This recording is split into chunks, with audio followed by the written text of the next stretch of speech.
આ વાત મારા ખાસ ભાઈબંધો માટે, અને તમારા કોઈ ખાસ ભાઈબંધ હોય ને તો એમના વાત તમે શેર કરવાનું ભૂલતા નહીં, બરાબર? કે ભાઈબંધ આપણો ઘણી વખતે ખોટો હોય ને તો પણ તમે એનો સાથ આપજો.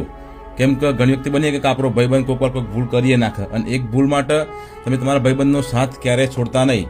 કારણ કે ભાઈબંધ તમારો એકવાર ખોટો હશે, બરાબર, પણ આ જમાનો તો કાયમી આપણા માટે ખોટું જ રહેવાનો છે. તકલીફ આવશે, પ્રોબ્લેમ આવશે, મુસીબત આવશે, અડધી રાતે ફોન કરશો તો એ ખોટો ભાઈબંધ જ તમારા માટે દોડીને અડધી રાતે આવશે. પણ આ જે જમાનો છે, બરાબર, તો આ જમાનાના કહેવા ઉપર, બે ચાર લોકોના કહેવા ઉપર આવા જીગરી ભાઈબંધનો તમે સાથ ના છોડતા. ખાસ સમયની અંદર દુનિયા એવું કહેતી હોય કે પેલો ભાઈબંધ નહીં હારો, પેલાનો સંગ ના કર, કોઈ કોમનું નહીં, તકલીફ તારા માટે દોડી નહીં આવે. જ્યાં તકલીફ આવે ને એટલે પ્રોફેશનલ માણસો સલાહ આપીને ભાગી જશે.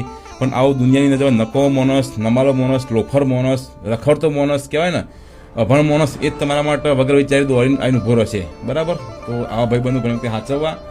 કોઈ પણ ભાઈબંધીની અંદર તમારા અનુભવનો પહેલું મહત્વ આપજો, દુનિયાની વાતોનો નહીં. તમે દુનિયા સમાજ તો કાલે કોઈ તો થયો, આજે નહીં થયો અને કાલે નહીં થાય, બરાબર? બાકી તમે બધા લોકો સમજદાર જ છો.